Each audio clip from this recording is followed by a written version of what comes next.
안녕하세요. 말씀 공동체와 함께 한 주간의 은혜를 다시 새기는 시간입니다. 안녕하세요. 지난 주일 강단에서 선포된 말씀을 혹시 기억하시나요? 네, 주일의 감동과 결단이 한 주간의 삶으로 잘 이어지고 있으면 좋겠습니다. 맞아요. 설교를 들으셨다면 오늘 이 시간을 통해 그 의미를 다시 한번 깊이 되새기고요. 혹시 함께하지 못하셨더라도 그 핵심적인 은혜를 나눌 수 있도록 저희와 함께 말씀 속으로 조금 더 깊이 들어가 보겠습니다. 좋습니다. 이번 주일 설교의 핵심 주제가 바로 유아 세례였잖아요. 네, 맞습니다. 아마 많은 분들이 자녀를 생각하면서 또 우리 교회 학교 아이들을 떠올리면서 들으셨을 텐데요. 설교를 관통하는 가장 강렬한 이미지가 하나 있었죠. 혹시 바로 아기 모세를 갈대상자에 담아서 날강에 띄어보내는 어머니 요게벳의 모습이었습니다. 맞아요. 그 장면은 언제 봐도 참 가슴이 점여오는 것 같습니다. 단순한 이별이 아니니까요. 그렇죠. 당시 시대적 배경을 생각하면 정말 숨이 막힐 지경이었잖아요. 네, 끔찍했죠. 이집트의 왕 바로가 히브리 민족의 남자아이가 태어나면 모두 날강에 던져 죽여라. 이런 그야말로 씨를 말리려는 잔혹한 명령을 내린 때였거든요. 그런 상황 속에서 유게벳이 아들을 낳은 거죠. 네. 그리고 석 달 동안 그 아이를 숨겨왔습니다. 매일매일이 정말 살얼음판 같았을 거예요. 아이가 칭얼거리기라도 하면 자기 손으로 아이 입을 막으면서 혹시라도 울음소리가 밖으로 새어나갈까 봐 심장이 철렁 내려앉는 그런 공포 속에서 하루하루를 버텼겠죠. 아이가 건강하게 자라는 것조차 축복이 아니라 두려움이 되는 그런 역설적인 상황이었을 겁니다. 맞아요. 아이가 클수록 울음소리도 커지고 움직임도 활발해지니까 이건 더 이상 숨기는 게 불가능해진다는 뜻이니까요. 그 절망의 끝에서 요게벳이 마주한 선택이 바로 갈대상자였습니다. 그렇죠. 저는 설교를 들으면서 바로 이 지점을 다시 생각하게 됐어요. 요게벳이 아이를 갈대상자에 넣어 강에 띄운 행위. 이게 단순히 체념이나 포기로만 볼 수 있을까? 오히려 설교에서는 이걸 가장 위대한 믿음의 행위라고 해석했죠. 내 힘과 내 품으로는 이 아이를 더 이상 지킬 수 없습니다. 그러니 이제 하나님의 손에 이 아이를 옮겨드립니다. 이 처절한 고백이 바로 유아 세례의 정신과 정확하게 맞닿아 있다는 겁니다. 아주 정확한 연결입니다. 요게벳의 갈대상자가 바로 부모가 드리는 유아 세례의 기도인 셈이죠. 갈대상자가 기도라? 네. 하나님, 이 아이는 제 소유가 아닙니다. 제 능력만으로 키울 수 없습니다. 이제 이 아이를 온전히 하나님의 언약의 품에 맡겨드립니다. 이 고백이 유아 세례의 본질이거든요. 그렇군요. 그리고 이 고백의 신학적 뿌리를 이해하려면 성경 전체를 관통하는 핵심 개념인 언약으로 거슬러 올라가야 합니다. 네, 그럼 그 언약 이야기부터 한번 풀어봐 보죠. 설교에서도 가장 먼저 다룬 핵심적인 신학적 근거였으니까요. 유아 세례의 가장 중요한 신학적 기반은요. 우리의 선택이나 고백 이전에 하나님께서 먼저 찾아오셔서 약속하시는 선행적 언약이 있습니다. 선행적 언약이요? 네, 그 원형이 창세기 17장에 등장하는데요. 하나님께서 아브라함에게 나타나셔서 이렇게 말씀하십니다. 9절과 10절입니다. 하나님이 또 아브라함에게 이르시되 그런즉 너는 내 언약을 지키고 네 후손도 대대로 지키라. 너희 중 남자는 다 할례를 받으라. 이것이 나와 너희와 너희 후손 사이에 지킬 내 언약이니라. 여기서 핵심은 너와 네 후손이라는 말이군요. 바로 그겁니다. 아브라함 한 사람에게서 끝나는 약속이 아니라 그 자녀들에게까지 대대로 이어지는 약속이라는 점이요. 맞습니다. 아브라함이 하나님, 제 자식들도 좀 챙겨주십시오라고 간청하기도 전에 하나님께서 먼저 내가 너뿐만 아니라 네 후손들의 하나님이 되어주겠다고 약속을 확장시키신 거죠. 하나님이 먼저 시작하셨군요. 그렇죠. 그리고 그 언약의 눈에 보이는 증표로 할례를 명령하십니다. 12절을 보면 더 구체적인 지침이 나오는데요. 너희의 대대로 모든 남자는 집에서 난 자나 또는 각국 사람에게서 돈으로 산 자를 막론하고 난지 8일 만에 할례를 받을 것이라. 난지 8일 만에. 사실 이 부분이 많은 사람들에게 가장 큰 질문을 던지는 지점인 것 같아요. 그렇죠. 8일 된 아기가 뭘 알겠어요. 하나님이 누구신지 믿음이 뭔지 전혀 인지할 수 없는 상태잖아요. 맞습니다. 그리고 바로 거기에 하나님의 의도가 담겨 있는 겁니다. 의도요? 만약 하나님께서 네가 자라서 스스로 나를 믿겠다고 고백하면 그때부터 내가 너의 하나님이 되어주겠다고 하셨다면 언약의 시작이 인간의 선택에 달리게 되잖아요. 아, 그렇죠. 내가 믿어야 시작되는 거니까요. 하지만 하나님은 정반대로 말씀하시는 겁니다. 너는 아직 나를 모르고 나를 선택할 수도 없겠지만 나는 이미 너의 하나님이다. 너는 내 언약의 품 안에서 태어났다.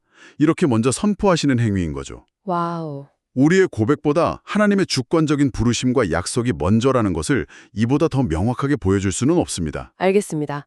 그러니까 아이의 선택 이전에 하나님의 선택이 먼저라는 선언, 그게 바로 할례였군요. 네, 자, 그러면 이 구약 시대의 할례 언약이 수천 년의 시간을 뛰어넘어서 신약 시대의 세례로 어떻게 연결되는지가 궁금해집니다. 이게 바로 설교의 두 번째 핵심 포인트였죠? 맞습니다. 사도행전 2장의 오순절 성령 강림 사건으로 넘어가야 합니다. 네. 베드로가 성령에 충만해서 담대하게 복음을 선포하니까 그 설교를 들은 수많은 사람들이 마음에 큰 찔림을 받고 이렇게 외치죠. 형제들아 우리가 어찌할꼬? 네, 그 유명한 장면이요. 그때 베드로가 그들에게 구원의 길을 제시하며 아주 중요한 선포를 합니다. 사도행전 2장 38절과 39절입니다. 베드로가 이르되 너희가 회개하여 각각 예수 그리스도의 이름으로 세례를 받고 죄 사함을 받으라. 그리하면 성령의 선물을 받으리니 이 약속은 너희와 너희 자녀와 모든 먼데 사람 곧 주 우리 하나님이 얼마든지 부르시는 자들에게 하신 것이라 하고. 아, 이 약속은 너희와 너희 자녀와 이 구절이군요. 네, 창세기 17장에 너와 내 후손이라는 약속과 정확하게 포개어지는 느낌입니다. 바로 그 연결고리를 발견하는 것이 중요합니다. 구약에서 아브라함과 그 후손에게 주셨던 그 언약의 약속이 이제 신약 시대에 예수 그리스도를 믿는 모든 사람과 그 자녀들에게로 이어지고 있음을 베드로가 분명하게 선포하는 겁니다. 아, 언약이 단절되지 않고 계속 이어지는 거군요. 그렇습니다. 하나님의 언약은 가정이라는 믿음의 공동체를 통해 세대를 넘어 계속해서 흐른다는 것을 보여주는 거죠. 그렇군요. 그래서 이것이 아이가 스스로 믿음을 고백할 수 없는데 어떻게 세례를 주느냐는 그 정당한 질문에도 불구하고 유아 세례를 귀하게 여기고 시행하는 가장 강력한 성경적 근거가 되는 겁니다. 아이의 고백이 아니라 네, 아이의 고백이 아니라 시대를 관통하는 하나님의 신실하신 약속을 믿기 때문입니다. 지금까지는 하나님과 우리 자녀 사이의 수직적인 관계, 즉 언약의 관점에서 유아 세례를 살펴봤습니다. 네, 그랬죠. 그런데 설교는 여기서 멈추지 않고 또 다른 중요한 차원을 이야기했죠. 바로 공동체와의 수평적인 관계입니다. 이 부분을 생각하면서 초대교회 시절의 이야기를 들었을 때 와, 세례의 무게가 완전히 다르게 다가왔습니다. 네, 그 부분도 놓쳐서는 안 될 아주 중요한 의미입니다. 우리는 지금 자유롭게 신앙생활을 하지만 초대교회는 그야말로 목숨을 걸고 예수를 믿던 시절이었지 않습니까? 맞습니다. 로마 제국의 핍박 속에서 성도들은 카타콤 같은 지하 무덤에 숨어서 예배를 드려야 했고요.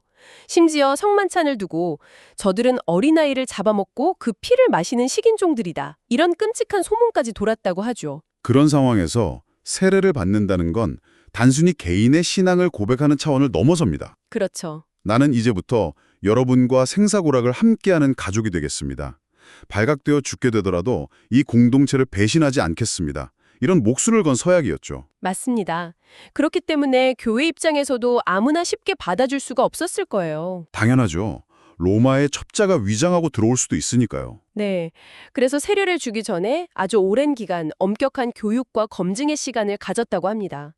그 모든 과정을 통과한 사람만이 비로소 한 공동체의 일원으로, 한 가족으로 받아들여졌던 거죠. 세례가 곧 공동체의 언약식이었던 겁니다. 공동체의 언약식. 바로 그 정신이 오늘날 유아세례 예식에도 그대로 살아있습니다. 그래서 유아세례는 부모와 아이 그리고 목회자만 참여하는 행사가 결코 될 수 없는 겁니다. 온 교회가 함께 참여하는 예식이죠. 맞아요. 지난 주일 있었던 이준 아기의 유아세례 예식을 떠올려보면 더 명확해집니다. 물론 부모님이 아이를 대신해 신앙으로 양육하겠다는 서약을 하죠. 하지만 그게 끝이 아니잖아요. 맞아요. 그 다음에 목사님께서 시선을 돌려서 회중, 바로 우리 말씀 공동체 전체를 향해 질문을 던지셨습니다. 네, 그 순간이 저는 유아세례의 하이라이트라고 생각합니다. 제가 유아세례 문답 중에 회중 서약 부분을 다시 한번 읽어보겠습니다. 네. 사랑하는 성도 여러분, 여기 이준 어린이가 세례를 받고 주님의 교회의 지체가 되려고 합니다. 여러분은 이 어린이가 주님 안에서 성령님의 인도함을 따라 장성한 분량에 이르도록 성장하기까지 기도하며 돌보아 주시겠습니까? 그러면 우리 모두가 함께 대답하죠. 네, 기도하며 돌보겠습니다. 네, 그 서약의 순간을 다시 생각하니까 그 약속의 무게가 새삼스럽게 느껴지네요. 이건 정말 엄청난 고백입니다. 이 아이는 이제 김 집사님, 이 권사님만의 자녀가 아니라 우리 교회의 자녀입니다. 아, 우리 모두가 이 아이의 영적인 부모가 되어 함께 양육할 책임을 지겠습니다. 라는 공동체의 선언이기 때문입니다. 그렇군요. 따라서 우리 어른들이 교회에서 아이들을 마주칠 때 그냥 스쳐 지나가는 게 아니라 그 아이의 이름을 불러주면서 준이야 왔구나 하고 머리를 쓰다듬어주고 그 아이를 위해 진심으로 기도해주고 네네. 무엇보다 우리가 먼저 믿음의 본을 보이는 것이 얼마나 중요한지 모릅니다. 그것이 바로 우리의 서약을 지키는 일입니다. 설교에서 나왔던 아이들은 설교자의 얼굴을 보고 신앙을 배우는 게 아니라 앞줄에 앉은 어른들의 뒷모습을 보고 배운다는 말씀이 정말 마음에 깊이 남았습니다. 맞습니다. 고개 숙여 진지하게 기도하는 모습, 두 손 들고 뜨겁게 찬양하는 모습, 말씀에 아멘으로 화답하는 그 뒷모습을 보면서 아이들은 예배가 무엇인지, 신앙이 무엇인지를 몸으로 배우게 되는 것이겠죠. 맞습니다. 그것이야말로 가장 강력하고 살아있는 신앙 교육입니다. 우리의 삶이 아이들에게는 살아있는 교과서가 되는 셈이죠. 자, 그럼 오늘 나눈 이 모든 이야기를 한번 정리해 볼까요? 네, 좋습니다. 유아 세례는 단순히 아기에게 물을 뿌리는 예쁜 예식이 아니었습니다. 여기에는 최소 3가지의 깊은 의미가 담겨 있었습니다. 첫째는 우리 아이가 하나님을 선택하기도 전에 하나님께서 먼저 우리 아이를 너는 내 것이라고 품으셨다는 하나님의 선행적 언약의 표징입니다. 하나님의 주권적인 사랑의 선언이라고 할 수 있겠네요. 그리고 둘째는 요게벳이 아기 모세를 갈대상자에 담아 보냈듯 부모가 자신의 한계를 인정하고 아이를 온전히 하나님의 손에 맡겨드린다는 믿음의 서약이고요. 인간의 노력이 아닌 하나님의 은혜에 의탁하는 겸손한 고백입니다. 그리고 마지막 셋째는 이 아이를 부모에게만 맡겨두는 것이 아니라 우리 교회 공동체 모두가 함께 영적인 부모가 되어 양육하겠다고 약속하는 공동체의 책임을 의미합니다. 맞습니다. 우리 말씀 공동체는 이 약속을 잊지 말아야겠습니다. 네, 기도하며 돌보겠습니다. 이 서약이 우리의 삶 속에서 실천으로 나타나야 할 것입니다. 마지막으로 하나님의 약속의 말씀을 다시 한번 들려드리면서 마무리하고 싶습니다. 네, 부탁드립니다. 창세기 17장 7절입니다. 내가 내 언약을 너와 너 및 내 대대 후손 사이에 세워서 영원한 언약을 삼고 너와 내 후손의 하나님이 되리라. 아멘. 그리고 사도행전 2장 39절입니다. 이 약속은 너희와 너희 자녀와 모든 먼데 사람, 곧 주 우리 하나님이 얼마든지 부르시는 자들에게 하신 것이라 하고. 아멘입니다. 이 약속은 과거의 기록이 아니라 바로 오늘 우리와 우리 자녀들에게 주신 살아있는 하나님의 음성입니다. 네. 이 약속을 붙들고 마지막으로 함께 고민해 볼 질문을 하나 던지고 싶습니다. 어떤 질문인가요? 주일 설교는 우리에게 부끄럽지 않은 부모 세대가 되자고 도전했습니다. 유아 세례 때마다 함께 기도하며 돌보겠습니다. 라고 서약했던 우리 말씀 공동체는 교회에서 마주치는 아이들에게 구체적으로 어떤 믿음의 뒷모습을 보여줄 수 있을까요?